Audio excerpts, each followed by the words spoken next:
actually will start right now because though the people are still coming in, but we'll, start moving because otherwise, we'll be late for our lunch, etc. So, welcome everybody. My name is Šarūnas Liekis. I represent on this occasion Vilnius Institute for Policy Analysis. And actually, I have a great pleasure to introduce, the very event we are here. Actually, it's a long-standing project of 3 years, and a big team of many researchers, many collaborators, many partners who are participating in this project. This project actually is a witness in itself, for collaborative effort, of international collaborative effort, because actually very often people, pay the most attention to the projects that are coming, from kind of in situ, on the spot, the local crew is doing this and that, and there is a kind of lack of comparative perspective very often.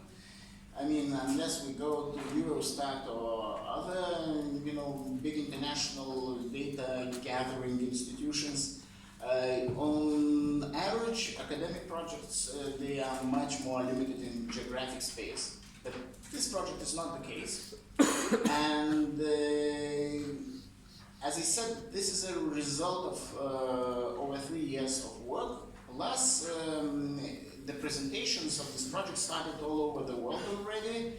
So this is Lithuania is the second place where the project is presented. Before it was in the United States. Later we'll have presentations in Ukraine and Brussels and Israel. And it's a great pleasure to pass the floor right now to Natalia. I don't want to talk anymore because there are more people who have to do it. So I want to pass the floor to Natalia and to Ben. Everybody has the program, so you can follow, what we're doing here. So. Thank you, Šarūnas. I think my microphone is working. Good morning, everyone. Thank you very much for your kind attention to our project, for coming to this event in the morning. It was a beautiful weather yesterday, and it's still a beautiful weather today. It's not too bad. We shouldn't complain. My name is Natalia Chaban. I'm professor at the National Center for Research on Europe at the University of Canterbury in New Zealand, and I will be one of the moderators of our today's event, as well as one of the presenters. And I will be helped by... So I'm Ben O'Loughlin, Professor of International Relations at Royal Holloway, University of London, and I was the advisor to Britain's Parliamentary Committee on Soft Power. So together we will start our today's presentation with introducing the project to you, the project which Šarūnas was talking about. This project is called Crisis, Conflict and Critical Diplomacy, and it looks at the narratives and perceptions of the European Union, one of the important players in Europe, in Ukraine, Israel and Palestine. Why study perceptions? So that's where we thought we'll start first. When we talk about conflicts, very often people talk about interests and policies. In our situations, we thought we'll talk about something maybe more difficult to grasp, it's perceptions and narratives, but the rationale behind it is scientific, but at the same time, I hope you will agree with me, of societal value. Perceptions, images, narratives, they actually provide the framework within which the conduct of international relations takes place. And very often in the conflict situations, perceptions are the key.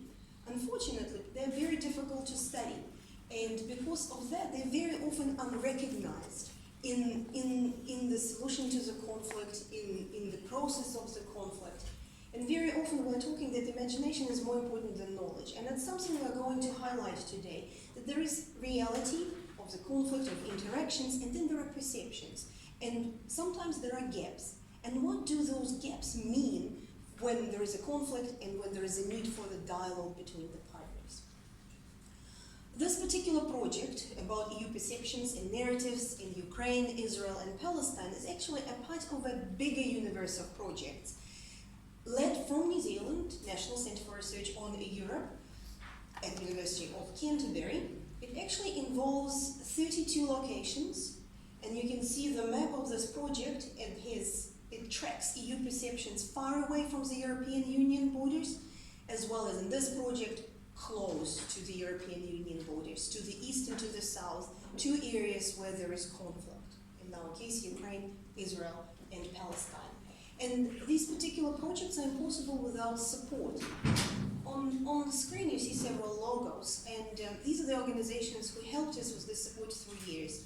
And special thanks goes to the Jean Monnet program of European Commission and to the European citizens who support these educational enterprises who supported lots of research through the years. So I thought I definitely will mention this since we're in the European Union and support means a lot. But more about our project, specifically EU perceptions in Ukraine, Israel, and Palestine. We have certain objectives and goals being done. Yeah, so the European Commission funded us to basically find out how the EU is perceived in this kind of arc of instability of conflict states on Europe's border, because it's quite difficult for the Commission and the various actors that make up the EU to know what to say and what to do and how to manage expectations in countries where it's not quite certain whether the EU should commit force or use economic incentives or just use communication and public diplomacy to kind of manage a sense of how the EU can help in these conflicts. So we were kind of tasked to find out how the EU is seen and perceived and understood in terms of various policy areas like economy, politics and so on, and to see whether people, ordinary people and elites in Ukraine and in Israel and Palestine saw the EU as a credible mediator in their conflicts or not, or whether the EU should step out of the way and not waste its time. So we had various objectives that were set for us in terms of finding, particularly the second bullet point in the objectives, providing evidence, providing data about what people actually want from the European Union and what they don't want. Because there's a lot of conjecture at the moment about disinformation and people being bombarded by propaganda from all sides. And this was a chance for us to kind of use research to listen to what people expect and what people's hopes and aspirations are. So we were talking about this in Washington a few days ago, and the call was evidence, evidence, evidence. They want hard research. Policymakers want to make their decisions based on evidence rather than kind of some kind of suspicion of what they think people in Ukraine want. So the purpose of this is to help the EU fine-tune its public diplomacy. So we're thinking about the External Action Service, we're thinking about various kind of news organisations and bodies that communicate for the EU. And basically what we're going to do now is present some of the evidence that we've compiled that we'll also be presenting in Brussels, and we'll be saying to the External Action Service, you know, this is what we found, what are you going to do about that? How do you want us to help you with that? And then speaking about evidence, our evidence comes from three sources in three cases. It comes from the media analysis, and you'll have some key findings today. We'll talk about elite interviews, those people who are movers and shakers within society, people who are creating opinions, people who are political leaders, business leaders, civil society or cultural establishment. We interviewed those people. Today also we'll hear some findings. Of course, we would love to tell you more, but it will have to be quite pointed about youth opinion, and specifically educated youth, specifically future elites, those who will live in Europe in the future, as well as next door to Europe in Ukraine, Israel, and Palestine. So we'll have focus groups of European youth, as well as youth in Ukraine and in Palestine. And we do have to do dissemination and publication, so here we are. Thank you very much again for coming here. So yes, evidence, evidence, evidence, and that's what we are doing and what we will report to you about. But it's all about people, right? Just to show you that we do have a big team behind us. Some members of the team are sitting right here. Not everybody came this time to Lithuania. We're a team of 32 from 9 countries. We're not only taking nice pictures, we're actually working hard too, just to give you the human face to our project. So this is us, we call C3U ourselves, but that's our acronym. And I suppose I'll shift to understanding perceptions. Right? In this very brief introduction, I thought we will talk a little bit about some basic concepts we're going to use today, but not too much. So when we talk about images and perceptions of an international affairs actor, we do think that image is a very complex concept. And for us, it means a combination of three concepts. The idea of a power, what is the capability, what is the perceived capability of that actor, in our case, the European Union. We want also to hear the story of interest. What are the threats, what are the opportunities presented by this actor, in our case, the European Union, for these three locations. And finally, what is the story of superiority or inferiority? What is the perception of cultural affinity? Are we of the same culture, are we of the same family, or are we different? Where we're standing on norms and values. So capability, opportunity, and culture will sound again and again in our presentations. And then also, as part of our kind of theoretical framework, if you like, to understand perceptions, we work with the concept of narrative. And this is because we're not interested in just opinion surveys where are you pro or anti-Russia, or are you, do you believe this for your country or that. We're interested in getting at where people feel their countries are moving through time, moving through history, where you're coming from and where you might be going towards in the future. So we're, Alistair Miskimin, put your hand up. And I have been writing for many years about the role of narrative in international affairs.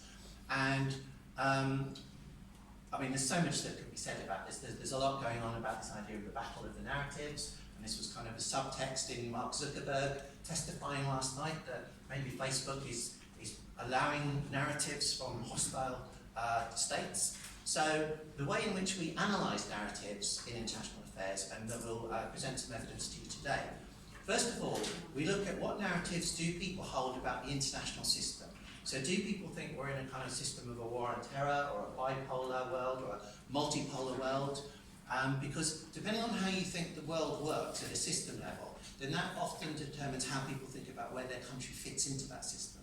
So if they think it's a world of nation states, then is our state worthy and justified as an equal, like normal state, or is it a failing state, or a limited state, or a great power that should be determining how all the other states behave? So the system narratives we try to get at that people hold, and the narratives people hold about the identity of their country or their organisation. And often these things are neatly entwined. But then we also look for the narratives people hold about particular issues, so to do with the economy or migration or whatever is on their minds and guide policy debates. So in the analysis we'll present today, those are the kind of three levels of narrative that we analyse. And I suppose I'll just shift to the very first case study. And what is going to happen from this point? We will have 3 pointed presentations, but with spaces for discussion after each of them. So you don't have to listen to us all the time. And if you have any questions or all the discussions, and I can promise there will be more voices you will hear. It's not only us you will hear. My first intervention will deal mostly with perceptions coming from Ukraine and media reflections coming from Ukraine. In this particular part of presentation, I will mention that there is a lot of research done about public opinion in Ukraine, about the European Union, Ukraine's European choice, Ukraine's orientation towards Europe.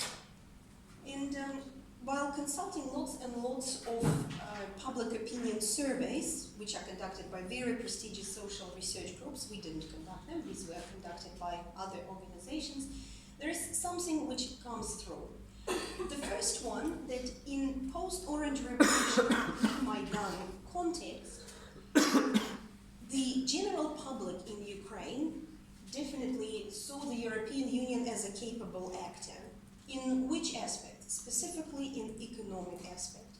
That the public opinion in that period reported again and again by all those many polls done by Ukrainian and international social research groups, that the EU is seen as economically prosperous, developed, it's a trading power, it's an economic muscle, it's an economic powerhouse. Also an inspiration for regional cooperation on a large scale.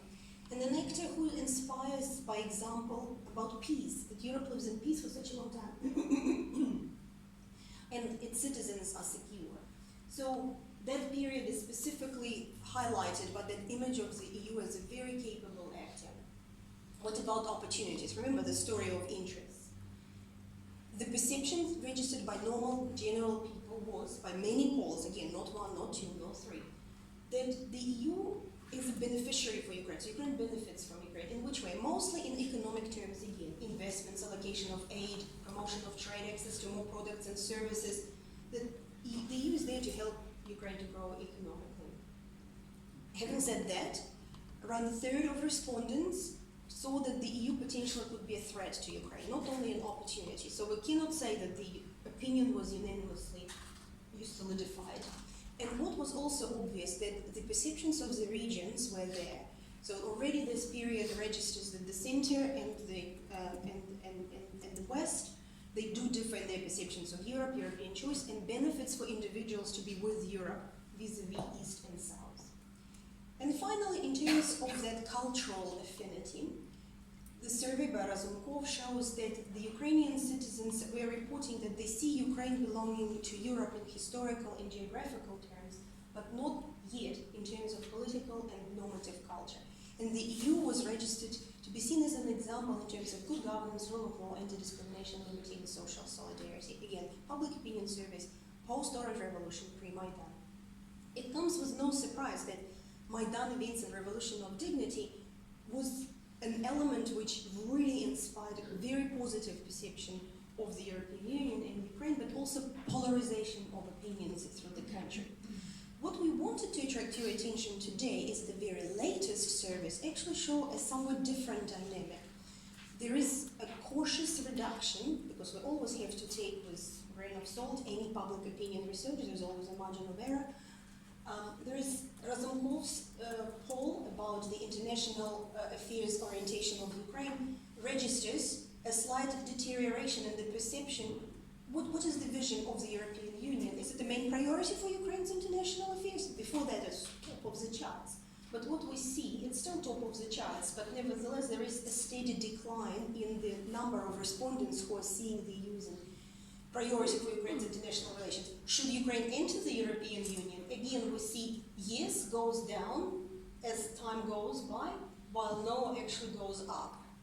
So it's an interesting dynamic. Despite the negative, mild negative dynamic, we still see that there is a predominant positive attitude towards the European Union, and if there is a hypothetical referendum on accession, 56% will vote for it. In the surveys after the Maidan, after the Revolution of Dignity, they still demonstrate regional divisions, but interestingly, they demonstrate that across the time, before or after the Revolution of Dignity, young population, youth, remains the most positive, the segment of population which sees its future and sees its personal benefits of being with Europe, which we argue potentially is a potential for the EU public diplomacy as well as public diplomacy of EU member states, that the young generation remains positive through more than a decade. Well, for older population, the dynamic would be different. So we will definitely talk about youth opinion today, later in our presentations. So I'll focus on media images. Ben, do you want to sit down because you don't have to stand here? Thank you very much.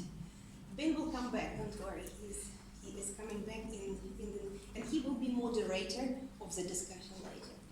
So thinking about this kind of the story of mild deterioration of images, one of the sources of imagery always is the sources of mass media. In Ukraine, we observed 8 newspapers.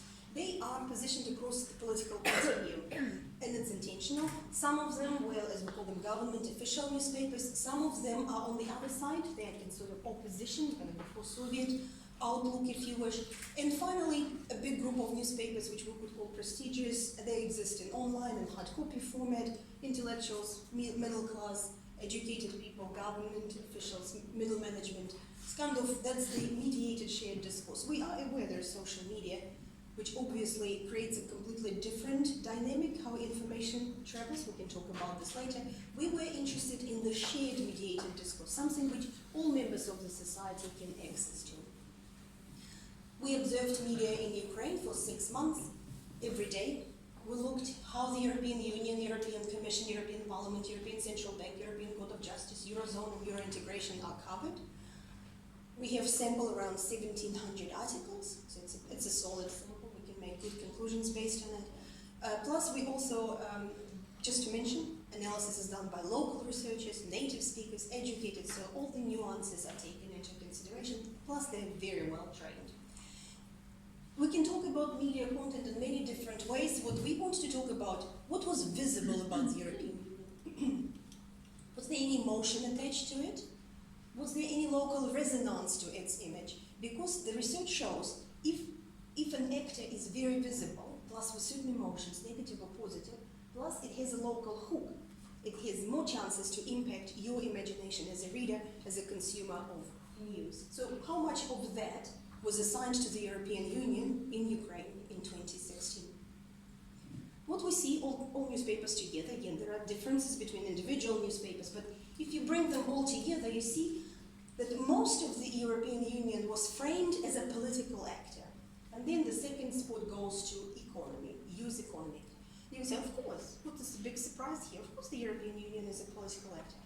But remember I told you that we studied 32 countries before? This is a very unusual framing. Most of the countries in the world frame the European Union as an economic actor. Muscle, trading power, not a political actor. So in this case, Ukraine definitely stands out. It cares about the EU as a political actor, as a supranational, communal actor, as well as on level of member states. Perhaps what is not visible is also very interesting. You see the tiny slices on the pie chart? These are the ones which stand for research, science and technology, culture, environment, development. These are the facets of life that Europeans are the most proud of, right? So these are parts of European identity which Europe thinks it carries to the rest of the world. Here Ukraine is not unusual because in this particular situation, Ukraine repeats the pattern around the world. While hardcore politics and economy definitely visible, these assets remain less visible. They're very positive though. I'll talk about it in a second. The next interesting finding, and hopefully we can talk more about this, was where the EU was presented acting. In Ukrainian media, the message is that almost 80% of its reportage is the European Union acting with Ukraine, in relation to Ukraine. It's Ukraine, Ukraine, Ukraine. And only 0.8, less than 1% of this massive coverage is about the European Union doing something on a global stage with China, with America. So that the profile of the European Union is a little bit exaggerated in terms of local investment into Ukraine, and potentially could create some exaggerated expectations, while the EU as a global actor is seen in a very minor profile. Interestingly that if you look at the most visible themes, social affairs, economy and politics, they're still positive, right? There's lots of positivity about when the European Union is reported, but there's also a little bit more negativity, especially social and political context. Politics is obviously it's about conflict, and social it's about migration crisis, but also visa-free regime. At that time, visa wasn't yet given, while other aspects are very positive, but they're less visible. So it's a little bit of a dynamic here going on, but it probably gives you a clear picture that the European Union, despite maybe its limited role in conflict resolution, still is seen through a rather positive, lens. Another perhaps very important finding is the fact that when the European Union is reported, almost half of its image comes through a normative lens. When I talk norms, I talk about democracy, rule of law, good governance, solidarity, equality, the list goes on and on and on. And you would say, what a predictable finding. And I would say, oh no, because if you look at other 31 countries, this actually is not such a dominant theme. It's actually the least visible theme somewhere in Thailand, let's put it this way, or in China, or its dimension is the most contested and it tends to be underreported. While in Ukraine, the EU's profile is definitely linked to a set of norms, which is, I think, a very important finding. So, if you look at this particular media and come back to these concepts, capability, opportunity, culture, what we see, that the European Union seems to be framed potentially as a less capable actor in political terms, and this is specifically because of the conflict, because the European Union is not seen to help to enforce peace in the east of Ukraine. And the coverage talks how Brexit came through, and it was an interesting image. Brexit was seen as the team of players, great soccer team kind of, and it loses a star player. And is there any chance that Ukraine can come as a substitute? Maybe not, but wouldn't be nice. Very interesting metaphorical image. Then EU is seen as a challenge by migration crisis, but it's not seen to be detrimental to the European Union, and as I mentioned, global activities are very low. So it's political, but in terms of economy, the EU is framed as a very capable actor, still a trading power, still an economic powerhouse. What about those interests, opportunities, or threats? Migration crisis showed that migrants might not be that welcome into the European Union, and also how member states dealt with each other about the migrants. At that time, visa was still not given. There was a lot of talking about visa. There was a lot of feeling in the press that Ukraine is again mistreated and is not given that equal opportunity. Now we know visa is there, but at that time, there was a lot of that. There were less opportunities for us there, and the Dutch referendum happened, which was a big news for Ukraine, obviously, very negative news. Definitely dented the image. But in terms of economy, trade, investments, the European Union is seen as an opportunity. Moreover, when you look at metaphorical images, the EU is compared to a teacher, while Ukraine is a diligent student who's willing to learn, do homework, and implement certain things. As time goes by, there are more and more contestations, but there's definitely something of that image present. And finally, in terms of normative culture, the EU is still seen as a rule of law, example, democracy, and human rights. Ukraine is described to belong to European family. However, a refugee crisis, the irregular migration crisis, and the treatment of migrants raised one of the critical notes, specifically was treatment of the migrants. So here you go. The story is not black and white. There are lots of nuances, and we have a big pool of evidence demonstrating that potentially some of the capability, opportunity, and culture images could be dissected in different ways and present some interesting findings for public diplomacy. Excuse me. What about Israel and Palestine? In this presentation, I'll focus on Israel, Palestine in brief, but in the next presentation, my colleague will take over and talk more about Israel and Palestine. If you look at how media frames the European Union in Israel, we see a different picture. Political power is not visible. That's coming back to that typical image of the EU around the world. Economy, social power, yes, but not political power. And EU member states are much more visible. In Ukraine, member states are, in context of the European Union coverage, are less visible than EU. In Israel, it's member states. In terms of framing capability, the EU is not seen as a hard power, and normative power is less visible in comparison to Ukraine. In terms of crisis, a different crisis in view. It's terrorist attacks, and the fact that now Europe can relate to Israel's challenges that happened to Israel because of terrorist crisis with terrorism. Evaluation, member states were actually framed more positively than the EU. And finally, in terms of bilateral relations, that the message coming through was that the relation can improve if the European Union acknowledges Israel's political and security reality. What about Palestine? Here we actually see more parallels with Ukraine. Again, the EU is seen as political and economic actor. Again, social affairs, energy, cultural affairs are very less visible, but very positive. In terms of capabilities, Palestinian media actually does present the European Union as a world power and a normative power. In terms of crisis, the main attention goes to migration crisis, and specifically because it's a Muslim population who migrates and is treated somehow in Europe. And Brexit is seen as an event that impacted economic capability of the EU rather than political. And finally, bilateral relations. This, like Ukraine, media recognizes the EU's help to the location in terms of support and finance projects in Palestine. So here you go. And in an interesting way, if you share the weaker sides and the conflicts have certain parallels and how they frame the European Union.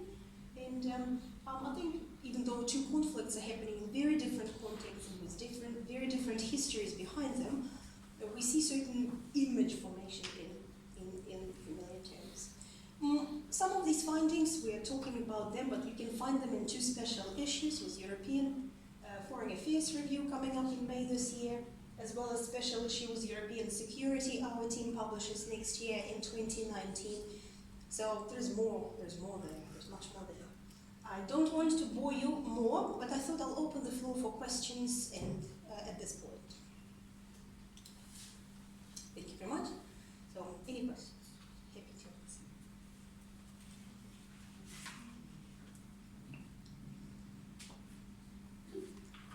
Ben is the moderator, but you're welcome to moderate. Any questions? Much better. Does any of this surprise you, or is this pretty much what you would expect Ukrainian public debates and Ukrainian media to say? Yeah. So, if I may, Natalia Chaban, Vilnius Institute for Policy Analysis, what was the expectations? Usually you start your... Do you have to repeat? Or what was your expectation while starting the research? Usually you start with certain hypotheses, certain intuition, what was unexpected and what did not meet your expectations. Ooh, yeah, we did have lots of hypotheses, but part of our hypotheses were framed by international relations image theory, and I obviously didn't want to scare people with word theory too much on the slide, but this is that particular theory that says in certain perceived capabilities, opportunities and risks and cultural affinity. And it's that idea that it's a continuum in each case, and image of international actor is the complex constellation. And then we intersected that particular paradigm with the paradigm of the strategic narratives theory, system, identity, and issue-specific narratives. And so a complex matrix, if you wish, 9 categories. And in each category we have certain expectations for the 3 locations because the conflicts are so different. So each location had a different set of hypotheses, if you wish. But in a very kind of obscure way, I tried to show you that our initial expectations for Ukraine, for example, was, and it was informed empirically, that the European Union will be seen as a capable actor of opportunities, an actor whose normative identity is something to aspire. But at least the first set of findings in media shows that it's not as simple as that. There's actually much more nuances on every level. It is indeed a capable economic actor, but maybe politically seen underhitting. So they're partially supported. It's opportunity in economic terms, but definitely in political and social terms seen as more and more of a challenge. And this is something we need to be aware, especially for the European Union's public diplomacy dialogue, because if you keep banging one particular message, which you think how you should be perceived, that won't be received. Our attention is on reception.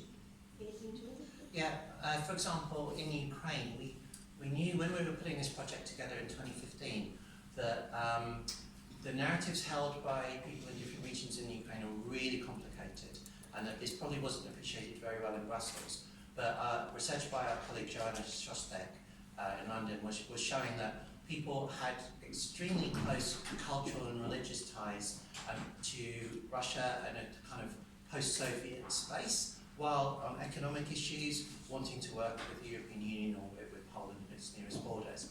So coming up with an idea of what what Ukraine's identity narrative was going to be, we hypothesized that it would be conflicted, and it would therefore be quite difficult to come up with a kind of singular thing that the EU should be saying, because it has to find a way of, even a tone of registering that there are these kind of multiple conflicting overlapping identities going on, and that it has to kind of balance this, and that's really difficult.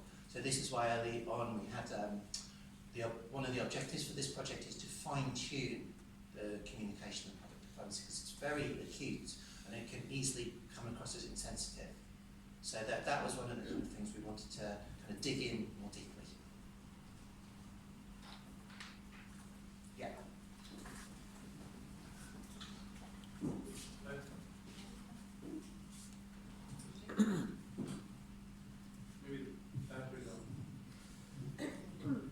Okay, hello everyone. My name is Untitled Chapter. I'm from University. I have a question to the audience actually. What do you think is the best, or the biggest asset and the benefit of the European Union?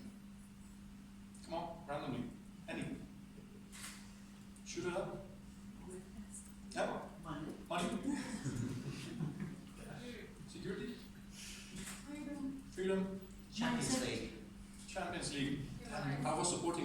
phrased? Mindset. Mindset. Interethnic marriage. Right. Still not the thing that I wanted to hear moving forward. Yes, thank you. Finally. Now my question relates to two extremes. The most positive one about European Union, the essence of the European Union, is the peace project. I usually carry out this experiment among my students and even among the adults when we have these andragogic sessions, and very few people mention peace as something that the European Union got the Nobel Peace Prize actually for several years ago. So this is one extreme, peace, the benefit, the biggest advantage, the biggest achievement. On the other hand, we have the sludge of Eurosceptic arguments, and they can also form competing narratives. European Union swallowed by migrants, European Union too tolerant, softy, European Union, to paraphrase Robert Kagan, who paraphrased somebody else, that they are from Venus and Americans are from Mars, they rely on Americans. European Union, which is divided, European Union, which is not capable to meet the challenges, negative narratives. The most positive one, peace, the most negative ones, Eurosceptic ones. What is role, or what is place of those narratives in your research, in those two extremes? Thank you. Well, thank you very much for this question. I'll start and Ben will take over, because that's actually really fascinated us, that European Union's identity was peace and the peace narrative. And there is evidence by some of our fellow scholars who actually say that this narrative is outdated. It's not working anymore. It worked before for older generations, the young generation, and they is not reacting to it. So we need to look into new narratives, green Europe. Peace and security. Peace and security Europe, rather not just peace Europe, but peace and security. And that's where we started looking at the peace and security narrative. You want to?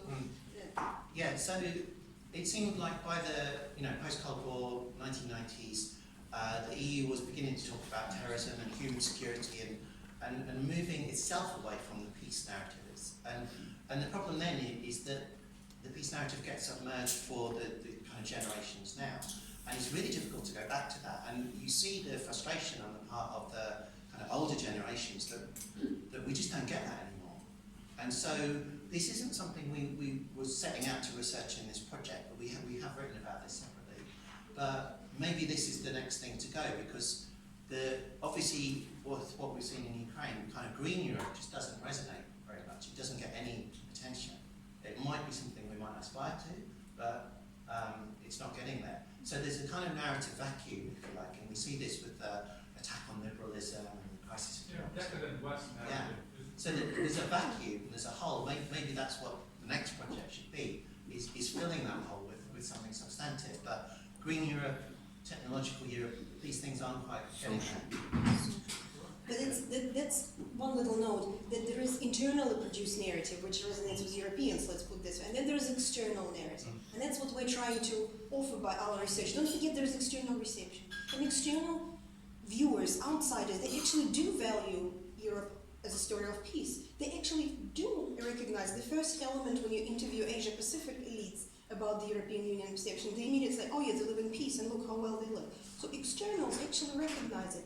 And I think it's one of the problems that there is a self-produced narrative, but sometimes Europe forgets about the rest of the world. And that's what we try to remind them. Hey, just wait a second, there are other people in the picture. And actually there is a value to particular narratives, but as Ben says, absolutely. You need to know who the receiver is and what narrative resonates with you. There was another question. Yeah, time for, yeah. Hello, my name is Giedrius Sudikas. Thank you for presenting this outside view on Europe. It's really interesting. You started and partly covered the system narrative, and I want to ask if you could a bit development in those three research countries, Ukraine, Israel, Palestine. What is the dominant system narrative, and how is it affected by the current world affairs? I can jump very quickly for Ukraine, because what you've just seen this media, elite and youth are coming, and there will be more in their views about systems. So please remember your question. But for media, and it was very interesting, the system narrative wasn't the predominant narrative in Ukrainian media. It was really the identity and issue narrative that would dominate it. And that's what we tried to argue, that potentially when the location is in question, when identity is at survival, when you have to really be not only sensitive, but it's life and death of identity in a way. The system narratives tend to zoom out, and the identity narrative becomes the leading one which dominates everything else. So specifically for Ukrainian media, the story of Europe in the world was not the story which fascinated. Anything to add? No, we'll come back to this because Yeah. the youth opinion is very strong on, it's very different how young Israelis view the world versus how young Ukrainians. It's quite radical, so radically different. So, any quick questions, or shall we move on? Yeah, beginning. My question is, across the political spectrum, you told that you explored media sources across the political spectrum. Did you find any Different? essential differences? Yes, we did. It's absolutely clear that the government newspapers were definitely more positive. They were more about political frame of the European Union, and they were more about the and social frame. While, if you wish, the opposition newspaper was downplaying normative. So government talked a lot about normative. The opposition newspaper downplayed normative, downplayed political, over-exaggerated economy, and was very negative. So you definitely see. And then the group of newspapers in the middle, it was kind of everything in the mix. But there were two patterns: government official vis-a-vis the opposition. There's no doubt. Okay, so next up, we're going to have another burst of findings from Patrick Muller from University of the Basque Country in Spain, and Natalia will come to From me. me again. Yeah. I'm sorry you have to listen to me. But I was thinking, can we turn off the front light? Because I think we cannot see.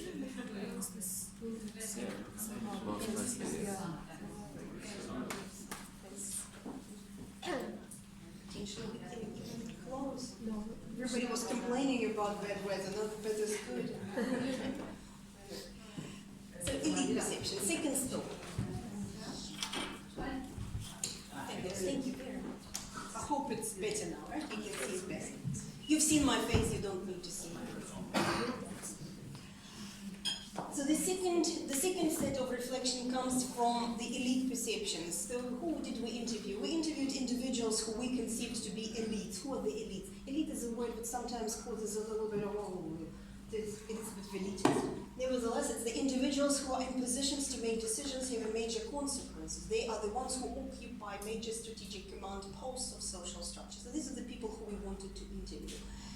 Who we interviewed? We interviewed elites who are political elites, members of parliament, members of government, people who deal with the European Union on an everyday basis. We interviewed business leaders, business roundtables, industrialists and business corporation people who deal with Europe, civil society leaders, international civil societies with local civil society, i.e. not funded by the European Union.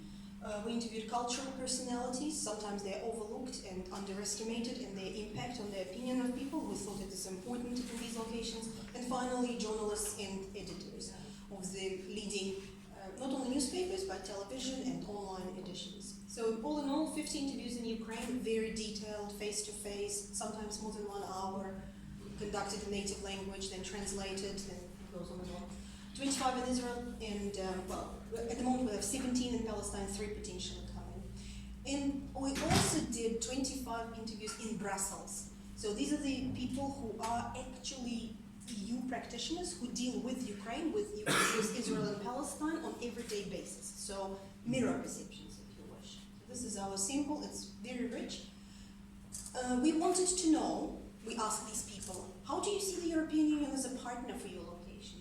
How do you see the international context, systemic narrative? How is the EU fitting in the international context?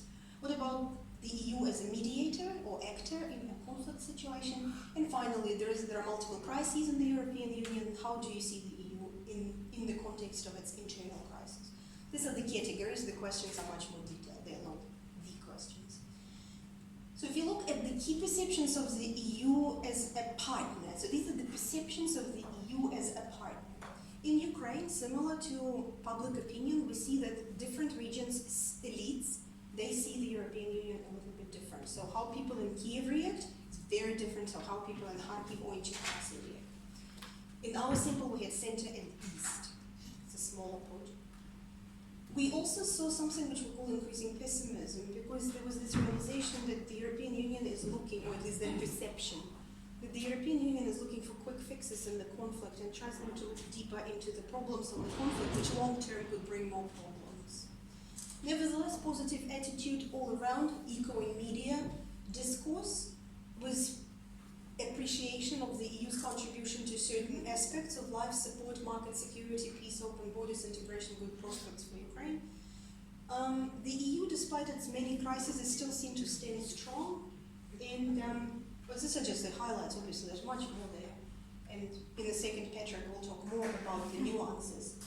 But the Ukrainian elites are quite realistic in saying that the European Union is not, Ukraine is not yet ready for the European. So Ukraine still has to do work. And so there's no unrealistic expectations. It's very educated, very well, these are people who have the realistic expectations. In Israel, what we found out that many of the elites had limited interest in the European Union, and it's not too much interest towards internal dynamics of the European Union. What came as a main theme that the member states matter more than the European Union, and they also seem more visible and more important than the relations with supranational institutions. It was the idea that the relations may get quite closer, because now Europe has the same challenges as Israel has, security-wise, terrorism-wise, and so that potentially could bring the two actors together. And finally, that you can do more. There's potential to do more in the Middle East, so call for more interaction. In Palestine, the idea was that, again, member states seem to be more important, an interesting parallel with Israel. The EU was seen as great power in economic and political terms, and that idea that certain values of the European Union, like specifically commitment to human rights and international law, they resonate how they see the world. And an interesting parallel was Israel, again, a perception of an underutilized power in the Middle East. So we see interesting parallels in Israel-Palestine case, but the Ukrainian case definitely stands alone. What unites the three cases is the idea that every perception is colored through the lens of conflict. It goes without saying that the conflict is the main color or main influence, main filter through which the perceptions are seen.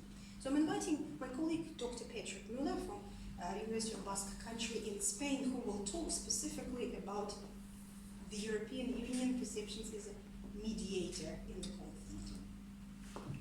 Thank you very much, Natalia. And I would like to start, of course, thanking very much the Institute here in Vilnius for policy analysis. It's the second time now that our workshop or our project convenes here, a workshop, and it's always a great pleasure to be here. So thank you very much for the invitation. Let me start out with one very important, I think, observation that also links to your Institute here for policy analysis. As Natalia has pointed out, perceptions matter also for the real world. The European Union's image in the world, even though we like as political scientists put things in different boxes for analytical purposes, also matters for its concrete policies, for the acceptance of its policies in the world, for the acceptance of the European Union as an international actor. And I would like to illustrate this today for the European Union's role as a mediator in international conflict. So here, just to locate this in the project,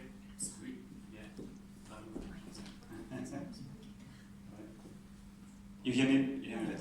Wonderful. I hope my voice was carrying through. Yeah, you hear me now? Wonderful. Yeah. Matters also for the real world. So when we talk perceptions, when we talk images of the European Union, one should not disentangle this from concrete policies. The European Union is a mediator in the international realm. If you consult the standard literatures, there are strong assumptions that link the image of an international mediator to its potential effectiveness. And the data that we gathered in the course of this project allows us withdraw these standard assertions from the literature, but also to extend a bit beyond this, because we look very globally on the role of the European Union as a mediator on many facets, some which are not so much reflected in the standard literature as others. Let me illustrate this. A core assumption in the literature on conflict resolution is that if you are perceived by the parties to the conflict to be neutral, this will make mediation more effective. So if you are a mediator that has strong ties to a party, that in the process seems to privilege one party over the other, or that presents solutions to a conflict, makes initiatives, puts plans for conflict resolution on the table that are perceived to be biased to favor one of the parties, this mediator should not be effective. It should lose credibility, trust with the parties, at least with the party that feels it's not a favored one, and that's problematic. So images here, as said, they matter for concrete policies, for the acceptance of you being a mediator. You should be invited to be a mediator as a third party, and for the credibility of all the policy solutions you present. So we don't talk perceptions for the sake of having a nice image. We talk perception with real consequences for policy, and I think that's very important to have in mind. So when you look at the European Union's relations in Israel-Palestine, but also in the Ukraine, it has very strong relations. It relates to Ukraine through the European neighborhood policy. It has certain interests with Russia, hard interests, economic interests. It's the strongest partner in terms of trade of Israel. Israel is the country most closely associated with the European Union through the European Neighborhood Framework. The European Union is the biggest donor to the Palestinian Authority, so it has very close links.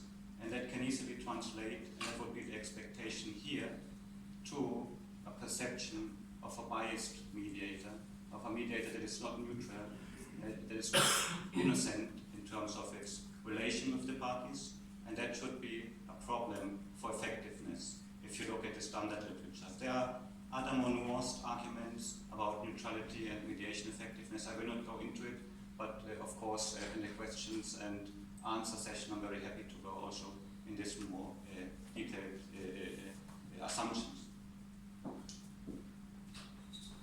So what does our project add? Well, if you look at the European Union's role through a perception lens and you approach it from such a global perspective as this project did, you collect information about a full range of perceptions that relate to the European Union as a mediator. So you escape this kind of strong focus on one aspect like mediation, neutrality, partiality, etc. So you can check basically what are key factors for effectiveness that relate to perceptions, maybe factors that are not so much looked at in the standard literature. What about EU unity, disunity? What about the presence when the European Union operates in a crowded mediation space? There are other mediators. How does this impact on perceptions, etc.? So let us quickly look what the European Union does in the two case studies that we have studied, and then how those activities are perceived, and what does this tell us about EU mediation effectiveness on the one hand, and about its image on the other hand as a mediator. The Ukraine case you can see, and I suppose many of you will be familiar with those mediation formats, and you can see that, I will not go through those formats in detail, but you can see that the European Union is represented in different forms in those formats. You can see that in the Geneva format it was acting as a collective mediator, so the European Union was represented as the European Union, whilst in other formats you would have Germany and France then in Minsk too. So the European Union is acting in different kind of ways in those formats, but it is a mediator in some of them at least. How is the European Union perceived? Well, it's acknowledged by the elites that it acts as a mediator. It's acknowledged that it has played a certain role to bring the Ukraine and to bring Russia to the negotiation table. So It's also acknowledged a certain role in formulation by helping convening the Minsk format. So there's the perception, yes, the European Union is a mediator of some kind to some extent. Is it an impartial mediator? No. It's not perceived as an impartial mediator. It's perceived to favor the Ukraine through the OSCE mission. It has a close relationship with the Ukraine through the neighborhood policy, and it has also certain interests with Russia. So it's not perceived as a neutral mediator. So you have yes, mediator, yes, bias, yes. And it pretty much correlates with standard findings from the literature to the European Union is not perceived as a very effective mediator. It wants quick solutions. Germany and France played a certain role, but overall it's not perceived as a powerful, as a strong mediator. The story will become more interesting in the conclusions. So far, we can see, well, there's a certain correlation between mediation bias, mediator bias, and effectiveness, but we will see that these are not the real most important factors that determine the way its effectiveness is perceived. Let us look quickly on the case of Israel-Palestine that some of you here might be less familiar with. The European Union formally since 2003 is part of the so-called Middle East Quartet, together with the United Nations, together with the United States and Russia, and they do formal mediation.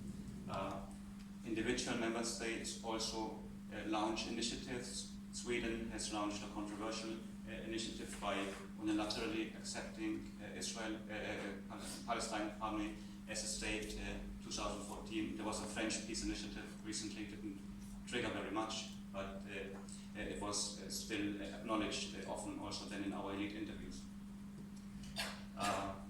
What about the way the European Union is perceived as a mediator here? It's not perceived as a strong mediator. Several interviews have not been aware of its mediation. Mediation is considered to be primarily US-driven, but to some extent through the Quartet it has been acknowledged. Yes, it has been a mediator. Israel considers the European Union to be a very biased mediator. The Palestinians not so. The Palestinians consider the European Union an actor that is quite neutral, that bases its positions at least, if not so much its implementation, on principles, universal principles of international law, of human rights. So they consider it to be more of a neutral. But then if you look at the member states, and both sides would also look at the positions of member states, they would identify both camps of member states that are more pro-Israeli, Czech Republic, Germany, and then they would identify similarly more pro-Israeli member states, Sweden, to some extent France, etc. Effectiveness, very similar like in the case of Ukraine, it's not considered to be a very effective mediator. So again, we have this correlation. It is at least by some party, by one party perceived to be biased mediator, and it doesn't appear to be very effective from the perception side either. So I've already drawn out these kind of parallels. Yes, it's perceived as a mediator, but a biased mediator and not too effective. So the question is now, why is it perceived not effective?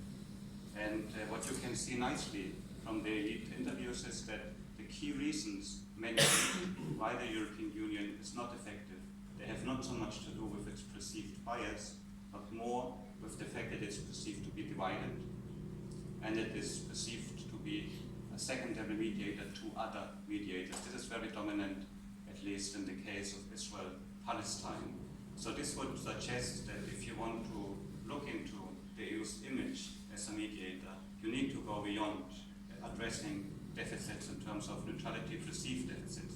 In terms of neutrality, you also want to address these other issues where there are strong negative perceptions associated with the European Union's mediation model.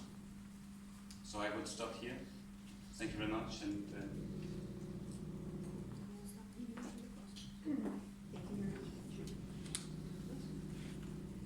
just to make sure that again, as academics we publish, and if any of this of interest to you and you would like to learn more, the international negotiation issue, we'll look at the role of the European Union as a mediator in international conflicts, and actually this particular case is presented in greater detail in this particular publication, which is coming up very, very soon in May 2018. So we're happy to provide you with more information. I suppose we'll go into questions and answers now. I'll be the mediator now.